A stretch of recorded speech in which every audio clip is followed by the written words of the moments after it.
Hello everyone, welcome back to my channel. My name is Andrew. So before I start this video, I do want to say I may break this video up into two videos. If that's the case, you'll get a bonus video this week. So if this comes out on a Wednesday, you'll know that this is the bonus video. If it comes out at Friday, you'll just get the one video. I want to debunk two ideas in this video that feminists are including as part of their narrative, and quite honestly, both of those are fairly in-depth concepts, and so I have a feeling that this could be a very long video if I include both. So if it gets too long, I'm just going to cut it up, and it'll be a two-parter. So the first concept I want to try to talk about and debunk is the whole idea of toxic masculinity. This is a very dangerous concept. I'm not sure. I watched a video. Someone explained where the concept originally originated from. Oh, interesting wording, Andrew. Where this concept originated from, and it has been corrupted, and from its original meaning to mean something completely different. I don't know. I tried looking again for that video. I couldn't unfortunately find it. I don't know if it was Jordan Peterson or someone else that was talking about that. I can't remember offhand. If you know what video I'm talking about, or you've seen a similar video, let me know in the comment below, and I'll link it to this video as well. But yes, that term has been very corrupted from its original concept or meaning, and it, in my opinion, toxic masculinity does not exist. Neither does toxic femininity. That's a word that feels weird coming out of your mouth. Masculinity, femininity are neither good nor bad. I'll give you this example. It's like electricity. Electricity in and of itself is not good or bad. It's how it's used that makes it good or bad. You can use electricity to power your homes. You can use electricity to power the electric chair. Good or bad. So I believe it's the same for masculine and feminine traits. And so inherently, nothing masculine is inherently toxic. Nothing feminine is inherently toxic. I think there are toxic individuals that then have traits based on their biological gender or their biology, and I think that kind of accounts for the toxicity more than the trait. I will say that this is a very dangerous idea. To me, it's one of the more dangerous ideas that feminism is pushing right now, and there's a group of feminists, although they are a much smaller group than the average feminist, that is basically saying it's inherently toxic to be a male. Now, most feminists aren't making that claim, but there is some implication when you say toxic masculinity. That means that the masculinity is toxic. That means that men are toxic. There's that implication when you're saying toxic masculinity, whether you know it or not. And there are many children, many young boys, that are being told that they are toxic because of who they are. Now, it's not okay to say to, I don't know, someone who is gay that they're toxic for who they are. That's not acceptable. So it's not acceptable, I don't know, to say someone that has a race that they're toxic because of their race. Why is it okay to say that a boy is toxic for being a boy? And this is going to cause a lot of issues where that boy never feels accepted in life, or potentially never feels accepted in life, and we're going to pay for that down the road as a society. So, what is exactly toxic masculinity as feminists claim it?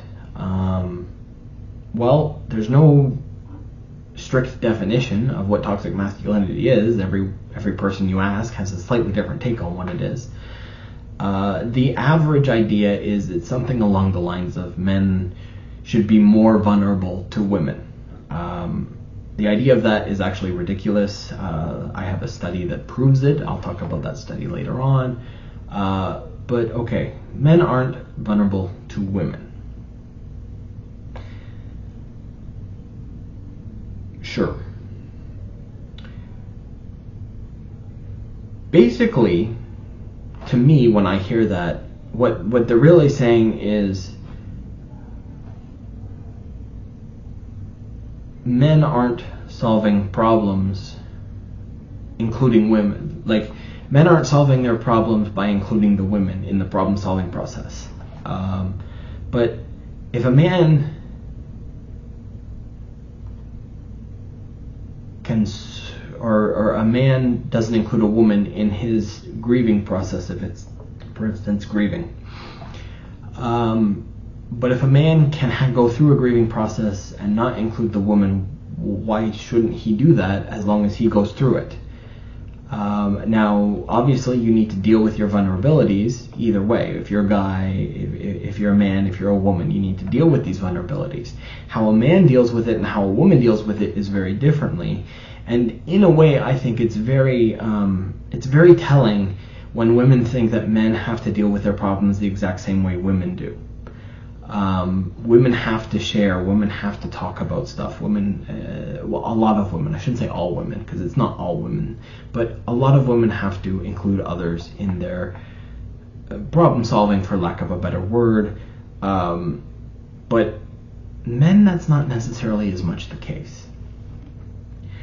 And there's a couple of reasons for that. Men and women think very differently. I do believe that. I've talked to, I know anecdotal evidence is obviously not a good form of evidence, but I've talked to a lot of women, and the way they think is very different than the way most men think.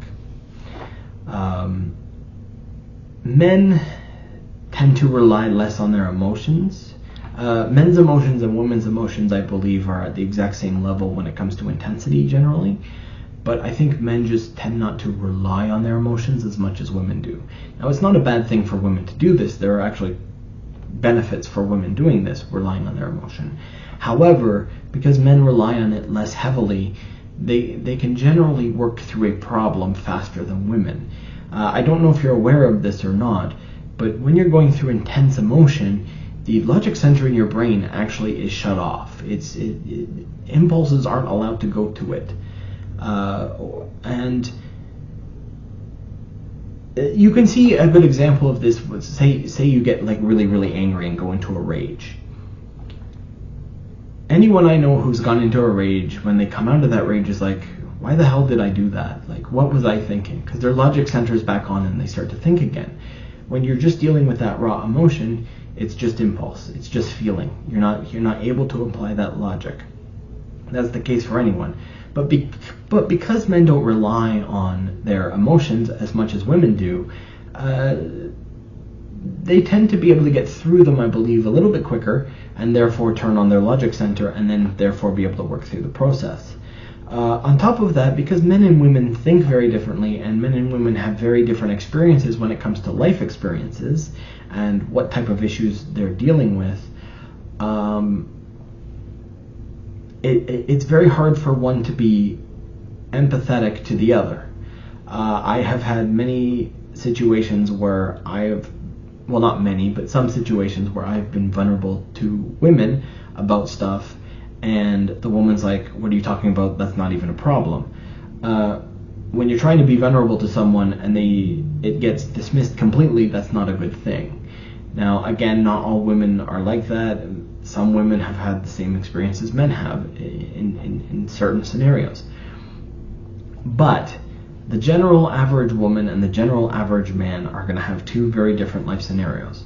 So, as a man, is it better for me to go to a woman who may not understand what I'm going through, or is it better to go to a man, hopefully a friend that you can be vulnerable with, that isn't going to take advantage of that?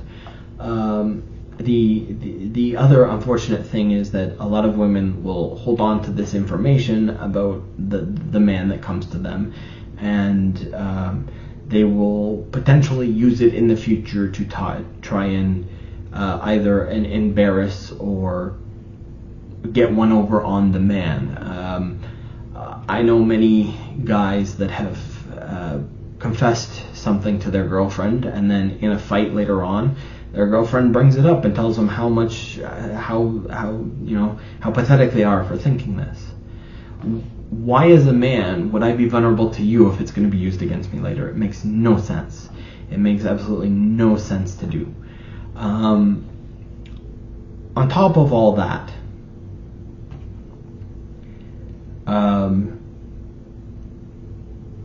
there was a study that came out. It's a very interesting study, actually, and this is a suggestion I'm going to make to men.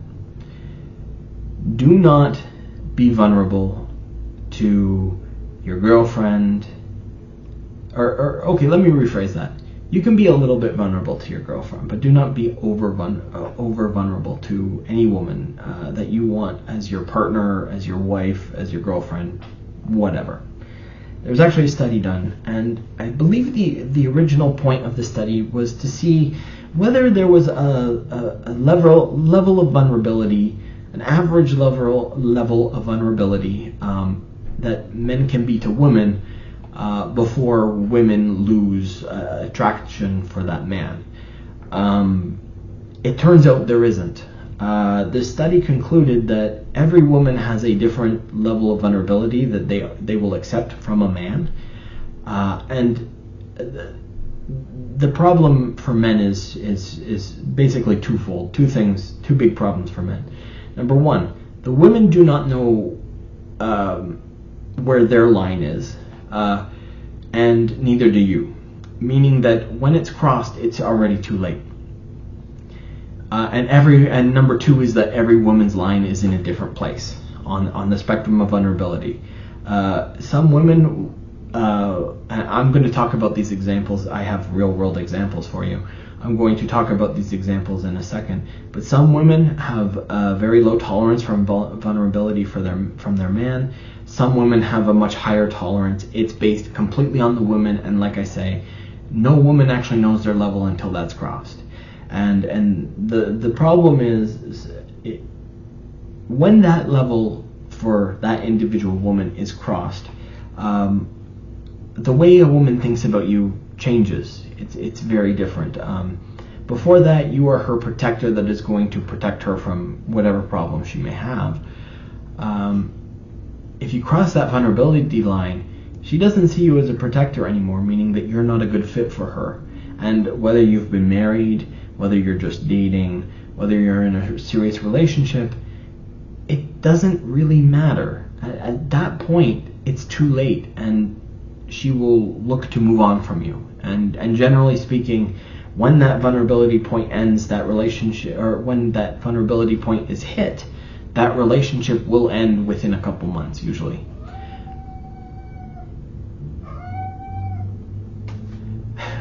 My cat just brought me a toy to play with. Thanks, buddy. Thanks. Are you playing? So my cat is just going to keep meowing. 1 second. Shadow, what are you doing? Come here. I'm filming a video. Here you go, Shadow. There you go. You get it. He would just keep meowing because he wants me to play with him. He doesn't understand why I have to make these videos, you see. At this point, I don't either. But, okay, so yeah. So, as a man, it's very risky to show vulnerability to your significant other. Whether, again, that's your girlfriend, your wife, whomever. Because you don't know how much is too much, and neither did they until that line's crossed. And that's...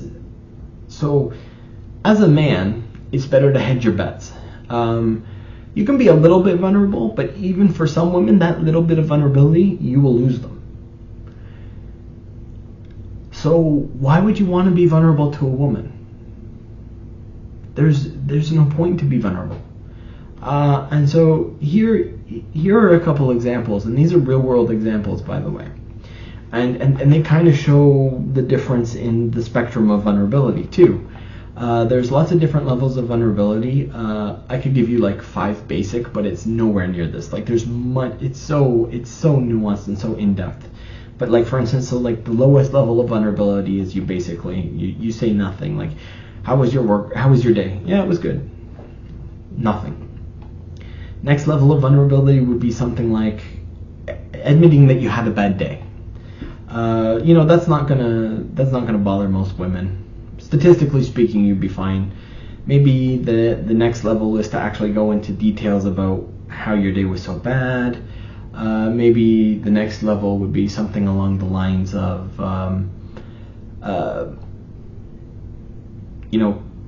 crying about the issues you're having. Maybe the next level, the highest level, would be crying watching puppy videos.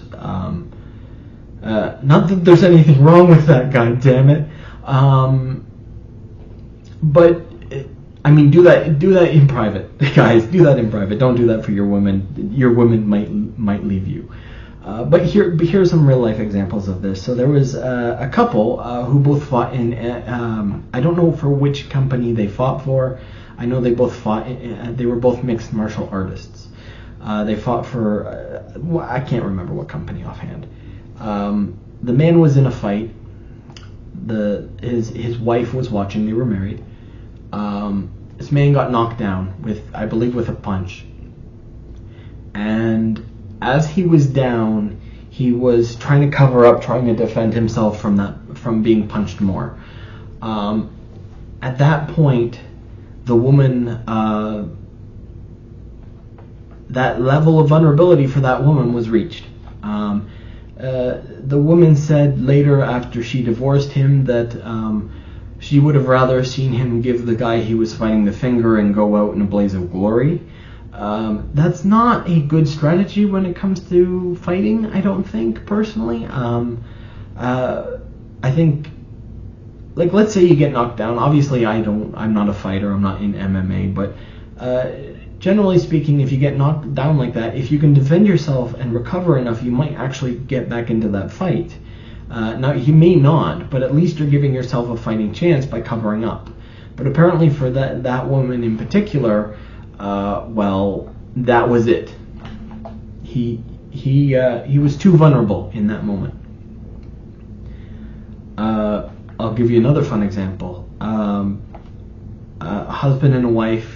The wife was driving in a car, and a drunk driver ran a light, T-boned their car on the guy's side, and the car they were in flipped multiple times and rolled, and was rolling. And the woman remembers looking over at her man, and she sees the man's arms just like flailing because of the spinning. It wasn't the man's fault that they were hit. It wasn't the man's fault that their car was rolling. But in that moment, that woman got to that vulnerability level and just didn't see her man the same after that point because he was flailing in the car. Completely out of that guy's control. Completely out of that guy's control.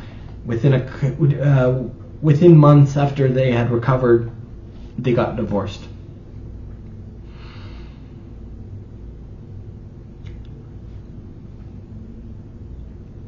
I know a guy who had just lost his grandmother. Not me, by the way, but he was a good friend of mine, and he lost his grandmother, and he was crying, and he had just gotten the phone call, and he was in shock, and he was crying. And his girlfriend of the time heard him cry, came to see what was happening, and that was her level. She didn't want to see a guy cry in front of her. Even though she came in to see what was happening, and he really wasn't trying to cry in front of her, he ended up crying in front of her for a very valid reason. If my grandmother dies, I know when my grandmother died, I bawled my eyes out. Any family member that would die, you're gonna cry. But because he did it in front of her, and because that was where her level of vulnerability was, that was it. The relationship ended very quickly after that. And when he asked her why, they were engaged at the time, why would she break it off? And she's like, well, you cried in front of me, and that's disgusting. And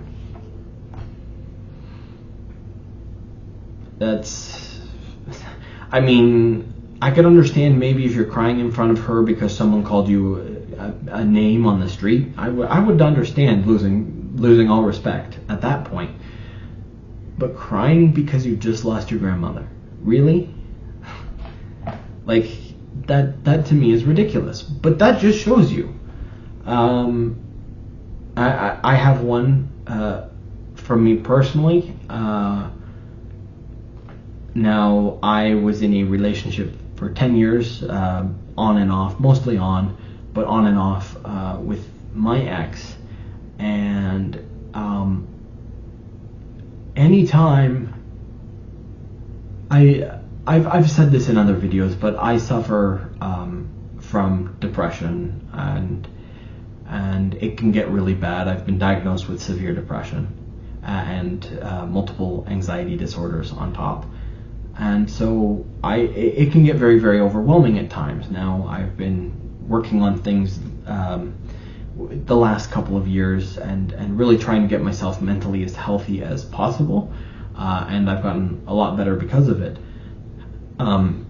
However, going through those depressive bouts, anytime I admitted to my ex that I was dealing with this heavy stuff. Now, understand that she also had mental illness issues herself, and she was dealing with stuff too.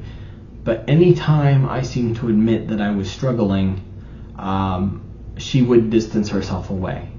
I don't know if that was done on purpose. I don't know if that was done subconsciously.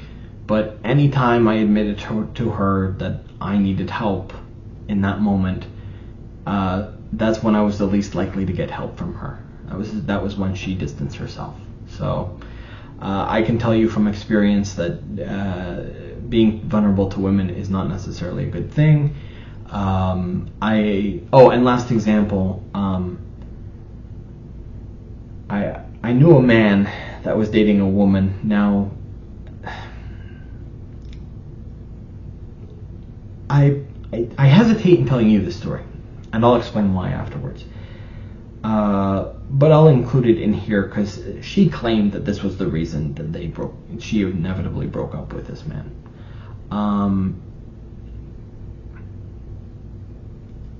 He generally was very stoic. And generally speaking, oh, how was your day at work? It didn't matter how his day was. Oh, it was good. How was yours? He dealt with a lot of his issues on his own, or like he would come to his guy friends and help and talk to us about them. He wouldn't burden his significant other with these issues.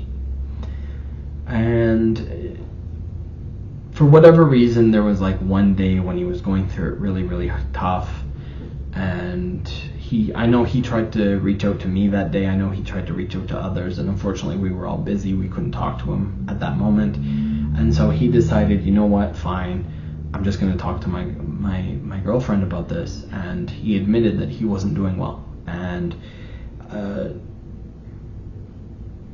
she belittled his problems, which when you're being vulnerable to someone and they belittle your problems, there is nothing worse. There's no worse feeling than that out there. I can tell you from experience because it's happened to me a lot. So there's that, and then insult to injury, like within a week she was with another guy. And the reason she gave was, well, I didn't like it when you were vulnerable to me because you're supposed to be a strong man, and you weren't. Now, that being said, the reason I hesitate to include that is because there are suspicions that she was already with that guy. There were a lot of suspicions that she was only with him to basically use him, She would always want to go out to dinner. She would always want to go to super fancy restaurants. She would also always want a lot of money spent on her. So it could just be her, and it doesn't really fall within this scenario. And like I said, there is likely that she was already with the other guy as well. So take that one with a grain of salt, but all the others are true examples of times when a guy has hit that level of vulnerability that the women lose respect for their man at, and there goes however many years of relationship, and sometimes it's something the man can't even control. So as a man, I would suggest to you this. There are obviously levels of vulnerability, as I've said. Statistically speaking, you're okay, maybe admitting that, oh, I had a rough day today, but it's okay. I've already dealt with it. You're pretty safe doing that, although there are some people that you will lose their respect at that level. Depends on the woman. That level would be okay. After that level, it's anyone's guess. And unfortunately, the woman doesn't know, you don't know, and so if you go past that level, there's always that risk. Is it worth taking that risk to destroy a relationship? That's up to you. If you want to be vulnerable to your significant other, be vulnerable. I wouldn't recommend it. But that's it for this video. I actually see how long this video is, and I am definitely going to be splitting them, so I will see you in the next video. Until then, bye-bye.